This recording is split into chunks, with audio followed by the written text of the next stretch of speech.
And we're back. Gary, take it away. Thank you, Mark. And we're back here live from the SHOT Show right in the middle of the SHOT Show here in the Smith & Wesson booth, talking about new products. We're going to jump ship a little bit with my good friend, Julie Golob. Julie, welcome to the broadcast. You brighten up the broadcast quite a bit. I mean, we had Tony Mealy just a moment ago and myself. And so now we have you, and it's like the sun came out. Oh, that's very sweet. Thank you you guys so got to much. talk guns. Thank you so much for joining us. Thank you for having me. I got Julie is Smith & Wesson is a professional shooter. I wouldn't even get into all the things Julie does. She's a writer, a mom, a very avid hunter. I just want to get into it, but we're going to get into a lot of these things as we go along. But one of the things that Julie does is she's kind of the captain of Smith & Wesson shooting team. Is that kind of an accurate statement? Yes, that would be very accurate. And what a shooting team she has put together. I'm going to let you kind of, who have you got? Let's just go with that. I mean, I know, but let's let you say that. Well, you know, it's really, let's start with Mr. Revolver himself, Jerry Michlik. Jerry Michlik. You can't go wrong with Jerry Michlik. Jiminy Christmas. He's been in the industry for so long, and he's won so many titles, you can't even keep track of them. I mean, it's just this amazing list of wins, and he's also one of the best demo people. I mean, if you can watch a Jerry Michlik demo out there, it is, don't miss it. It's fantastic. And after that, we have Doug Koenig, Mr. Bianchi, who has won more Bianchi Cups than anybody in the galaxy. How many has the guy won? I mean, both those guys are going to be on the broadcast later on in the week, by the way, but Google both those guys and just watch what they do.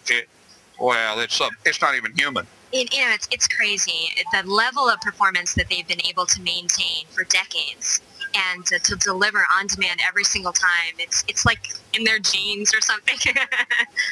Well, we say all this like some of the things that you've been able to do, my God, really, we talk like they're the only two shooters. Some of the things you've been able to do as well. I mean, I don't know. I can't even get into all the awards you've won and all the shooting things that you've done. You started in the military, right? I did, yes. And then you moved in, and now you're a competitive shooter. You live out in Montana now, right? I do, yeah. And raising a family out there, yes. And still competitively shoot. And miss few hunting seasons, if any.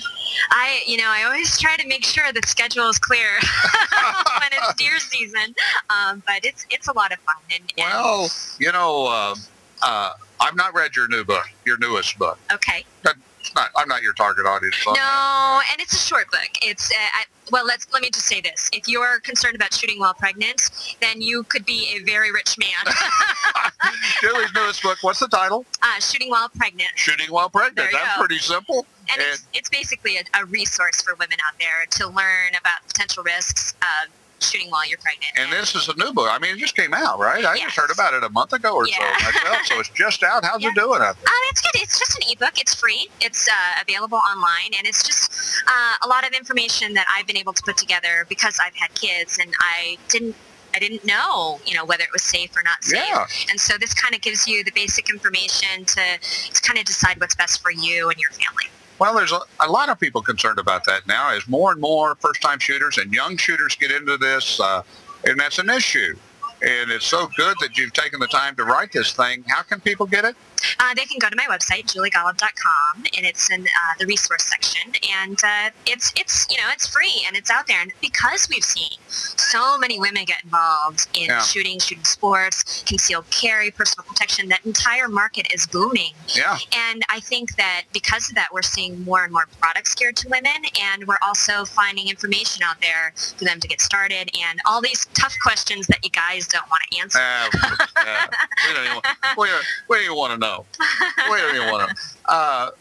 Well, at any rate, please, juliegolob.com. If you know somebody that might be interested in such a thing, go look at it. Julie's been a writer for many, many years, and very, very accomplished at that. But you need to take a look at this book. If you know somebody that needs it, go there. Let's talk about your competitive shooting just a little bit. Now, don't let me get you in a corner here, but you use mostly an M&P, right? I do. Actually, I use the M&P, the Pro Series 9mm, and I also compete quite a bit with the Pro Series 9mm 1911. So this year especially is a big Yankee Cup year. It's a World Championship year, so I'll be shooting the 1911 the first half of the year, and then the Pro Series, just a regular 9L M&P for the rest of the year for the IPSC we'll shoot. Now, I'm kind of getting, you're not supposed to ask unscripted questions on deals like this, but, you know, a lot of times people say, well, they're using an M&P, but it's not really an M&P. They just say it's an M&P because of the time they're fishing. Surely you guys work those things over quite a bit. Actually, I don't. You don't work them over at all? No. Kind of was a cryptic question. The only two changes that I will make, and it of course depends on the division. If I'm running a stock gun division, I don't make very many changes at all. I like to change out the sights to the sights that I prefer, fiber optic and that sort of thing, Warren tactical sights. And then after that, if I can have some trigger work done to lighten it up, I will, but a lot of times the division doesn't allow it. It has to have a specific trigger weight. But I find that don't mess with it. What's not broken. It's kind of, if it's not broke, you know? Just run with it. And, you know, people who go to matches and have to have their gun set up a very, very specific way and the perfect trigger, what happens when you have to go to your backup for something or heaven forbid you forget your gun at home. Right. So I think that being able to shoot stock guns and a variety of guns and tougher triggers or heavy triggers, you know, switch to a revolver for a week and build up that trigger finger strength is very helpful as a shooter. Wow. Well, a lot of people still think, you know, a lot of you guys are working these things over and having gunsmiths tear them apart and all this and that. No. And I know for a fact that a lot of you don't. Yeah. And it's great that these guys, they come out of the box ready to go. They do. And what's nice about, especially the Pro Series setup, is that you can literally go buy this gun, grab a couple extra magazines, you know, get your rig set up, whether you buy it from your local dealer or you can go online for that sort of thing, and you can go out and start competing, actively competing, and you will not be behind the power curve. It's not going to be a product issue. It is not going to If like me, it's not going to be a product issue. It's going to be my issue. It's not a product issue. It's going to be, I didn't spend enough time at the range issue is what it's going to be with me. Yeah. So let's talk about time at the range. Now, here you are, competitive shooter, busy life. My goodness. How many rounds do you think you go through a year? Well, I just had a baby, so I'm slowly easing back into the competition season. But in a good year, I'll shoot anywhere between 30 and 50,000 rounds a year. That's a lot of shooting. It is a lot of shooting, but you gotta shoot to win. You gotta get out there and practice, and that's part of it. Going to the range is critically important. It doesn't. You know, owning a firearm is an awesome responsibility anyway. It is. And if you're going to compete, if you're going to do something, do it right or don't do it. And going to the range is important. No matter if you just own a firearm for personal protection or if you're a competitive shooter, you've got to do it right. Yes. And going to the range is part of owning a firearm or of being a competitive shooter. You got to go. Absolutely. And the more active you are, especially if you join a shooting sport or a particular range, you're just going to ingrain those fundamental safety rules, and you're going to be thinking about safety all the time, and you're going to be a responsible firearms owner. And, you know, that's the whole goal. Now, there are... I'm sure that you get questions from young ladies that are saying, boy, you know, I kind of feel I need to own a firearm, but I'm nervous about it. And, you know, that's understandable. What do you tell someone like that? You know, I think the important thing is to give them as much information as possible. You know, it's kind of like cars. You know, you just don't go to the dealership and pick out the color car you want. You want to learn about it. You have to have proficiency with driving. You need to learn where the controls are. Yeah. And so I think with that aspect, when you take a young woman or an older woman, doesn't matter, and who's interested for the first time, you really have to sit down and explain how the gun works, what they can expect, and take out any sort of factor that makes them nervous by talking to them first. Then showing them with an empty gun, you know, dry firing, helping them learn the proper grip, how to stand properly. And once they have that basic understanding, when they do take their first shots, it's, you know, the smile, they light up, they're absolutely hooked, and that's the moment. And so, you know, you just kind of guide them along, and really it works for guys too. It works for everybody, You want to give them the information, and then they can have fun with it. It is an awesome responsibility. It's not to be taken lightly, but you know what? You've got to show them what to do and talk them through it. It's just that simple. Hunting. Yes. You do a lot of it. I wouldn't say I do a lot of it. I do as much as I can. It seems like every turn my turn around, you've had you've been on a nice hunt. I don't know. Maybe it's just me. I'm jealous. Well, I do live in Montana, it's so. Where you live.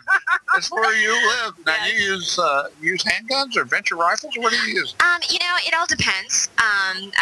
It depends on the timing. Last year, I got to shoot the MMP-10 for the first time. I took it on a pronghorn hunt. And I'll tell you what, after having so much experience between the military and competing with AR-15 style firearms, to have a .308 caliber MMP-10 and shoot it, it was so easy to handle and carry in the field. That's my new hunting gun. I mean, that's my new hunting gun. I love it. It's so light, and that left and right operating feature. It is a sweetheart. And it's .308, and it shoots so soft. It's like cheating soft. It's so it's a great gun. There's no downside to an MMP-10. None that I can find. No, there's not. And what I really love about it is I can shoot it, and then because you have the adjustability of the stock with an MMP-15, I can hand it to my husband. A couple clicks, and it's perfectly set up for him with the eye relief, the optic, and it works out really well. And so I have to make sure he doesn't borrow it too often. It's kind of hard. Does he hunt with you quite a bit? Yes. Those are our date nights, date days. We go hunting. Now that's a cool date night. Yeah. I don't know. You know what? I'd be intimidated. I think. Why? Well, I'm afraid you would shoot so well. I would be intimidated. Can he shoot well? He's a very good shooter. He's a good shooter as well? Yes. Wow. We're not competitive at all. No, not at all. But we enjoy the hunting experience because it's so much more than just about harvesting the animal. Yeah. It's our teamwork building session. We learn how to communicate better, and I think that's important in a marriage. Julie, once again, thank you so much for joining us here on the broadcast. Pleasure. Again, you brighten up the whole broadcast. You're very sweet. Thank you so much, folks. We've got a couple of messages we want to share with you, and we've got Michael Waddell following right after these messages. So we're going to be back here in just a minute or so, and we're going to continue on, and appreciate you joining us again, Julie. Thank you so much. Thank you. Appreciate it.